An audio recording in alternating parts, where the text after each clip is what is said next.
Speaking of cleaning stuff up, should we clean up some of Uncle Dave's mess here at the end of the program?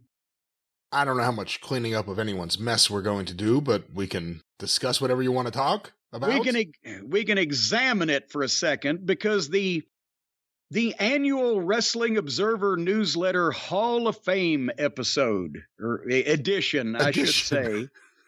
Episode. Well, it has been an episode. The edition has come out, and the same thing we've done to wrestling has been done to the Wrestling Observer newsletter Hall of Fame. We've run off most of the people that were serious about wrestling, and now we've got a bunch of trampoline cowboys and play actors.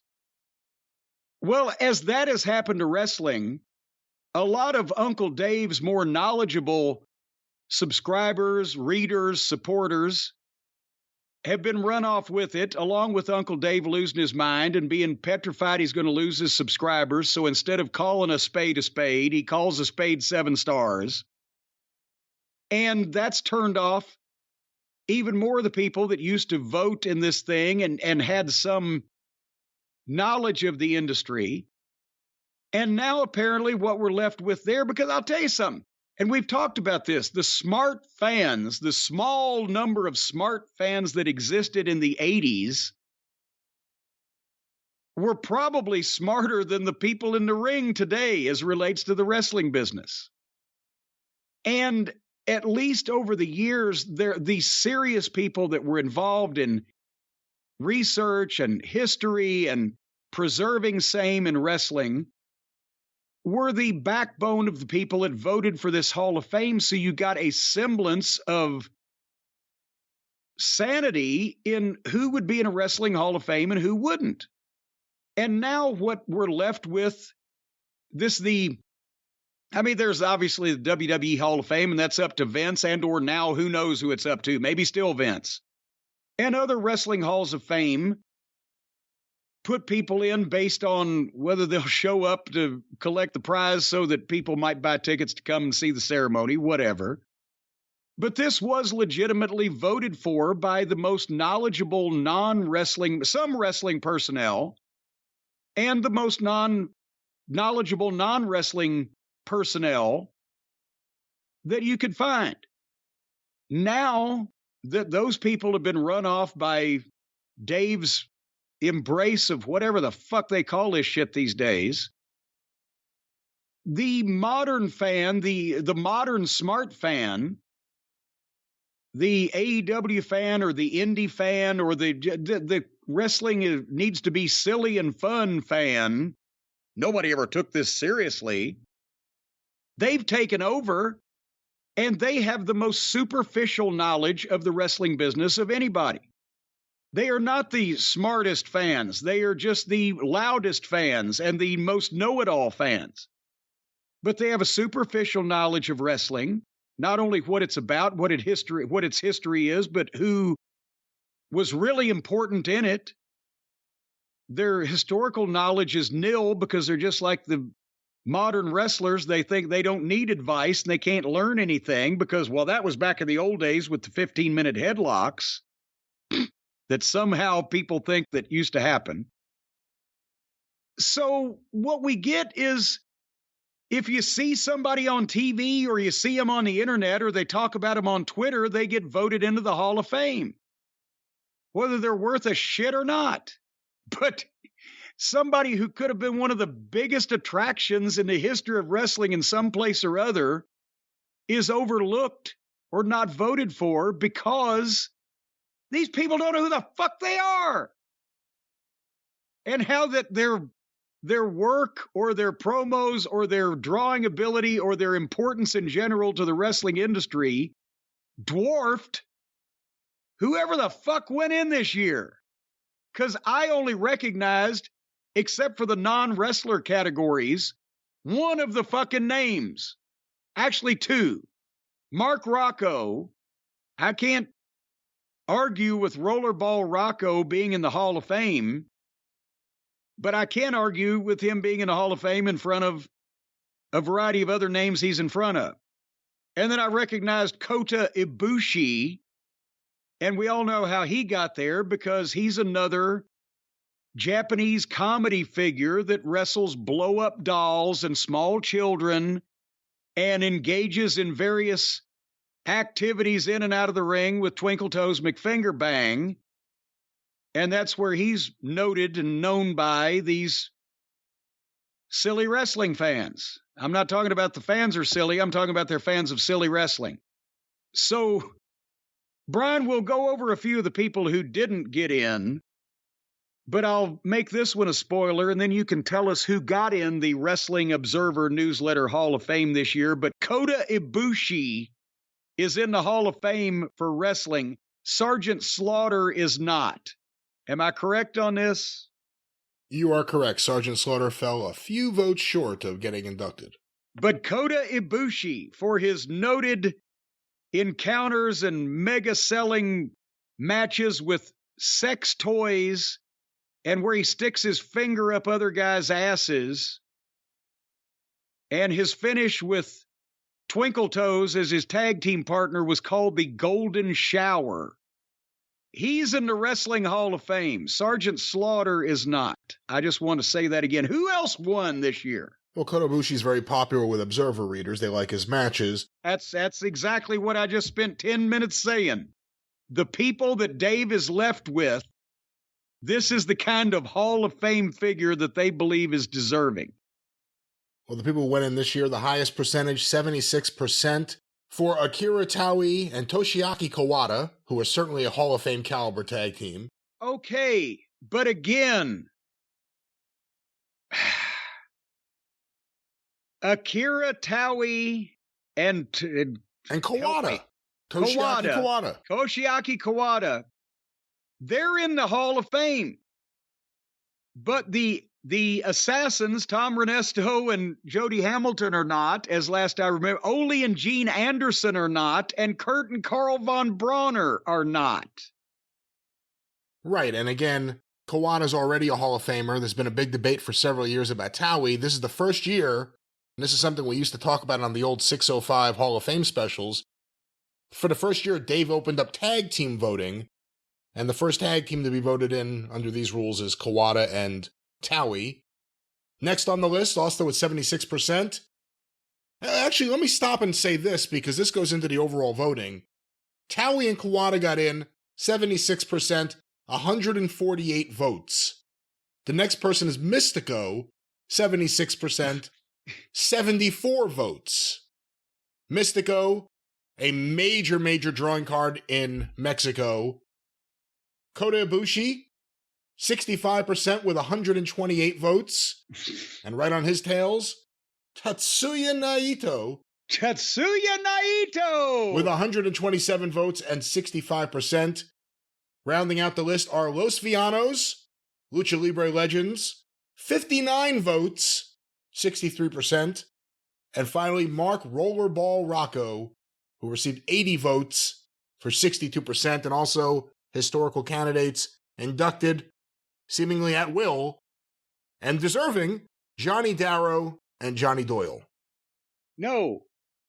Lou Darrow. Lou Darrow and Johnny Doyle. I had Johnny Doyle on my mind. Lou Darrow and Johnny Doyle. I woke up, I had Johnny Doyle on my mind. That's what Cornette used to sing. So, Taui and Kawada, Mystico, Kota Ibushi, Tatsuya Naito, Los Villanos, and Mark Rocco are the new members of the Hall of Fame. Let's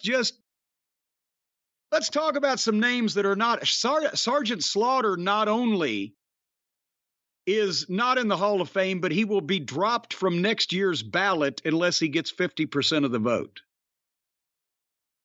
Did he get 50% of the vote?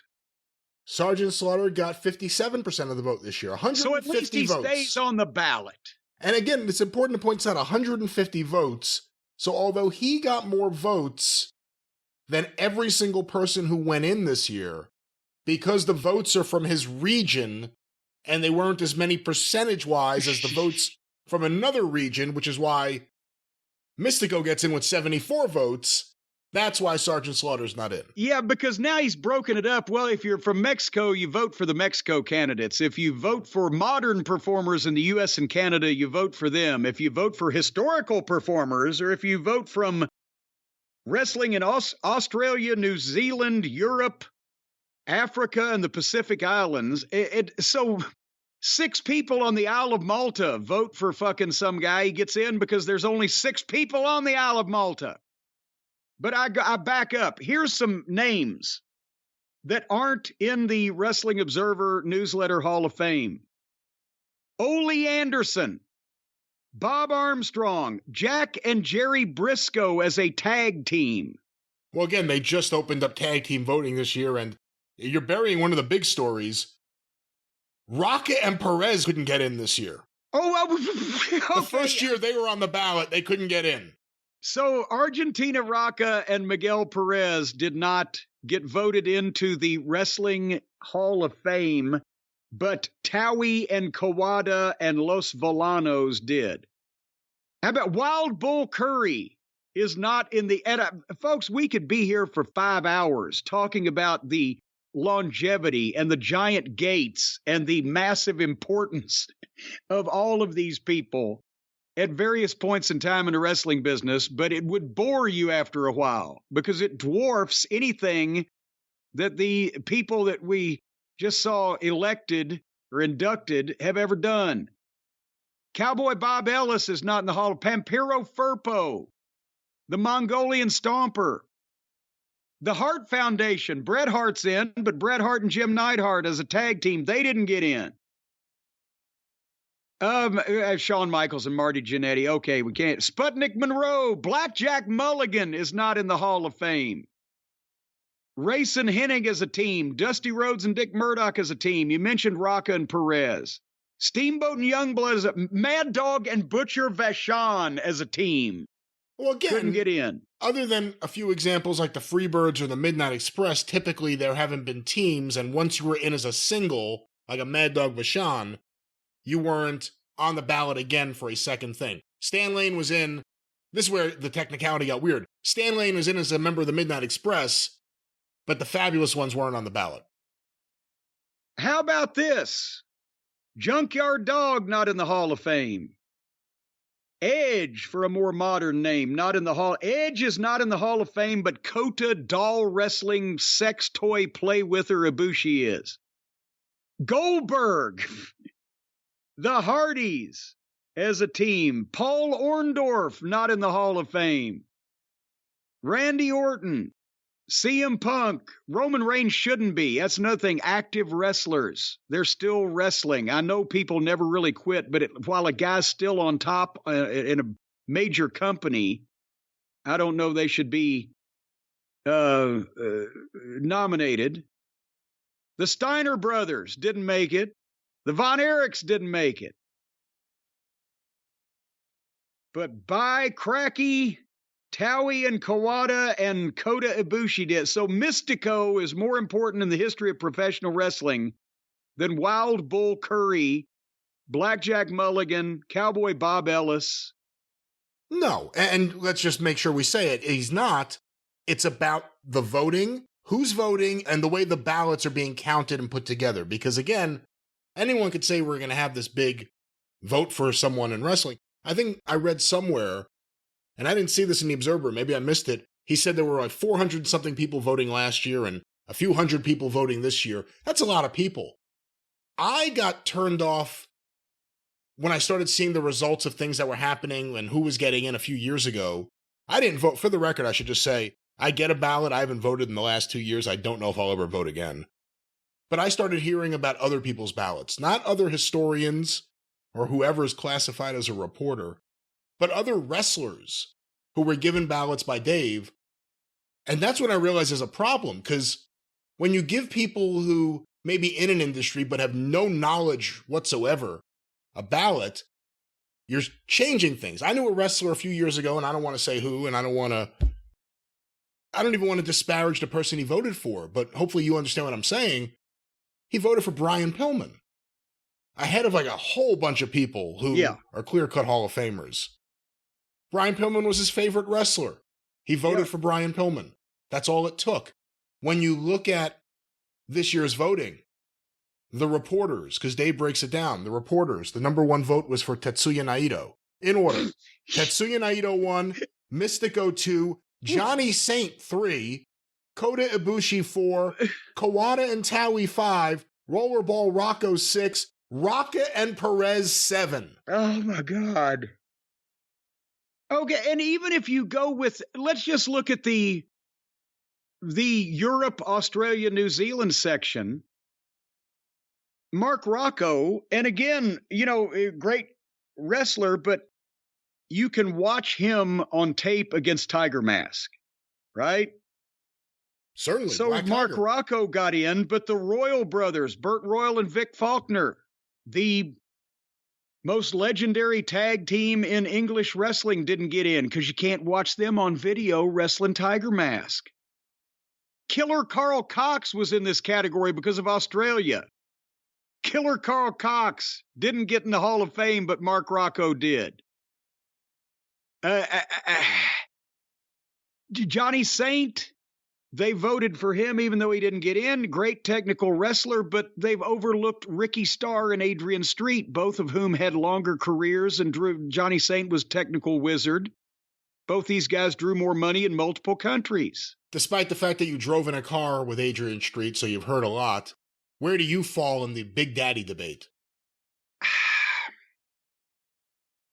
Honestly, it's one of those things where you pretty much have to hold your nose and vote for a guy who was worthless in every way except he was the biggest draw for a period of time in the business in that country and mostly killed it afterwards.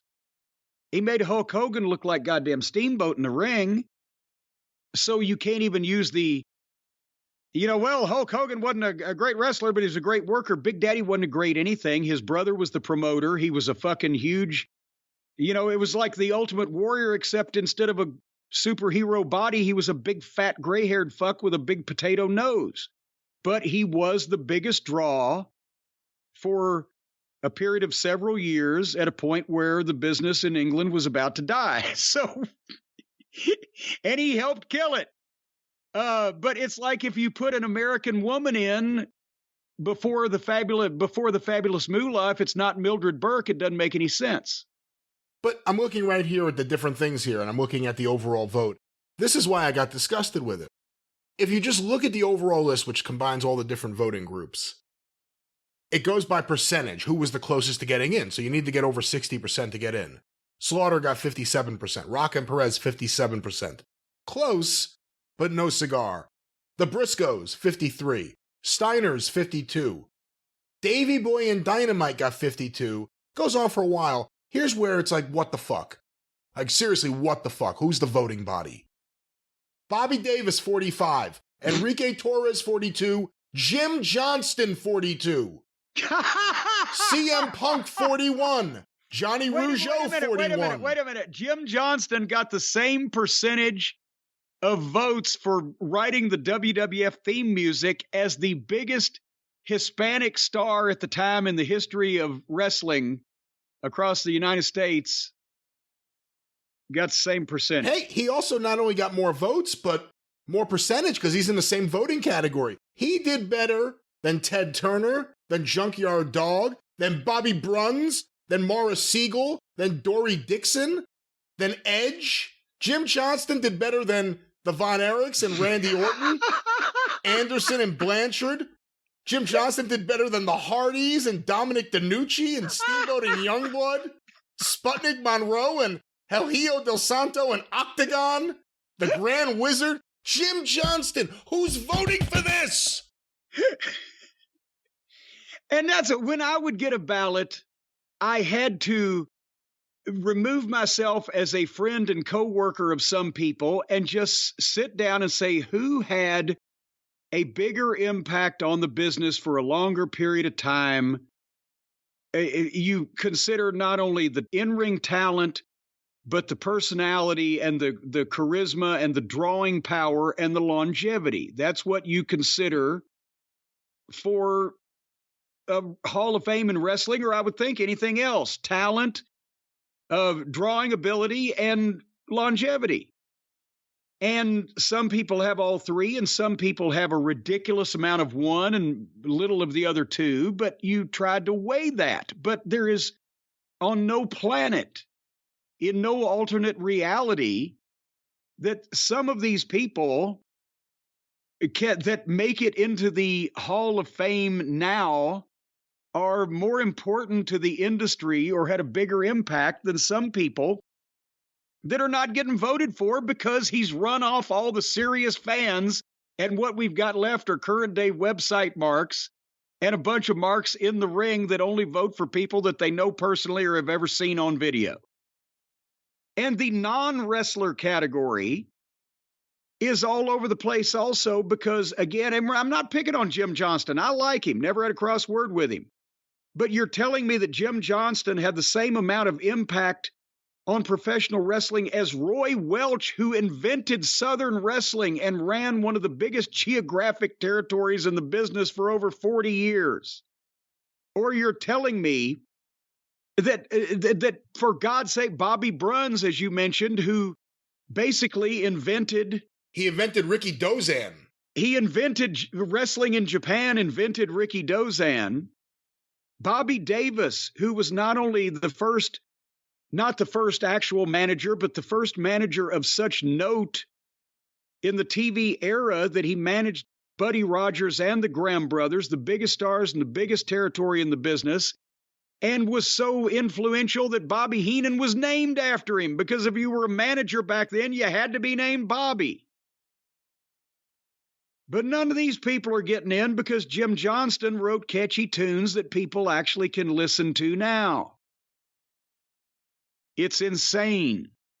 And it's become it used to be something that like I said, for the several hundred or 500 really dedicated, knowledgeable, smart fans and historians in the United States, this was something that was fun, but that people got in because they were deserving in the overall history of wrestling. And now it's become a modern popularity contest amongst people with the most shallow knowledge of the wrestling industry and its history imaginable. And it's always been a popularity contest. That's why Paul Bosch went in, Morris Siegel didn't in the first class. No disrespect, and this isn't meant as a shot, but Dave was friends with Paul Bosch. Paul Bosch went in. Morris Siegel, who actually promoted in Houston longer, and you could probably argue more successfully considering the power of that office in his years, didn't go in. Lou Darrow and Johnny Doyle both get put in this year. Morris Siegel and Roy Welch are on the ballot. Who's voting for them? Who is the serious historian who's going to go and do all the work for that? There isn't the person. So now you have people on the ballot who are contemporaries of other people who are just being put in because they're historical oversights. And there's a lot of them. And quite frankly, there's probably going to be a lot more of them. Next year on the ballot, Moxley, Rollins, the Young Bucks. What? So, people, they're already preparing. And that's the sad thing. That's unfortunately what the Observer Hall of Fame has become. People are ready for the outrage next year when the Bucks go in and CM Punk's still on the ballot. When the Bucks go in and Slaughter and the Junkyard Dog are still on the ballot. Or Morris Siegel and Roy Welch, who owned major territories. I'd like to see Ole Anderson and Wild Bull Curry in the corner of a locker room, and somebody points to the Buckaroos to say, see those two kids? They just got in the Hall of Fame and you're not. And just let nature take its course. That would have been fucking hilarious. But they've been Tag Team of the Year a bunch of times. They started the revolution. When there's nobody else in the race and you cross the finish line without breaking your leg, does that mean you really won? All right. Only if Brandon Cutler is filming it. I don't know what to say there. But no, again, beyond everything with you and Dave, and, I've been very vocal about that I've thought Dave was unfair and painted a dishonest picture a lot of the time about everything with you and repeated verbatim things that other people were saying, which I thought was disingenuous. So again, I don't want to go through all that, but beyond all of that, I just stopped voting for the Hall of Fame a couple of years ago because What's the point? It's just going to get me frustrated because I realize he has way too many people voting, way too many ignorant people voting. There's no justification for really how this thing is run. Certain things he says, we do it the way the Baseball Hall of Fame does it. I consult with someone. And then other things like, well, the Rock and Roll Hall of Fame does this. And just do a really good Hall of Fame and don't base it on what other people are doing. And nothing makes any sense with the way any of this is done. And again, you have significant, serious historical oversights for other people who have good matches. And the thing is, every once in a while, he'll have somebody write a nice historical piece on an individual, whether it be a wrestler, a promoter, somebody from another country or whatever, and automatically that will boost their votes from nil to almost enough to get those guys in. But my God, with some of these names we've mentioned, if you sat down and read the impact that they've had, the career they've had, you would be, well, this is an automatic no-brainer. Why hasn't this person been in before? It's because nobody knows who the fuck they are, because all he's appealing to or catering to now is these fans of this silly modern era. And so you could be a main event guy for 30 years all over the country and all over the world and draw mega crowds wherever. If they haven't seen you on YouTube, they're going to vote for Kota fucking Ibushi. And, again, to go to what you said earlier, not even taking a side on Ibushi being a Hall of Famer or not. And I had the same argument a few years ago about Kenny Omega. How are these guys on the ballot and people voting on them in the middle of their career? How many people would be put in the Hall of Fame if they had a bunch of fans and they were in the middle of their career versus after the fact where you could truly evaluate things? Well, and that's why Dave says, well, but nobody in wrestling ever really retires. But a lot of people lose their full-time spot and don't work every goddamn week, and they're not on TV every week, and are pretty much not with a mainstream promotion. And at that point, and at a certain age, maybe then you say, okay, well, let's move them into the alumni section. Yeah, you're not selling tickets. You don't have to worry about who's going to be a draw or not. Make it 50. Yeah. Whoever gets to 50, at that point, we evaluate them. We have to put them in younger because no one retires. Hey, no one retires. We don't have to put them in until they're 45 or 50.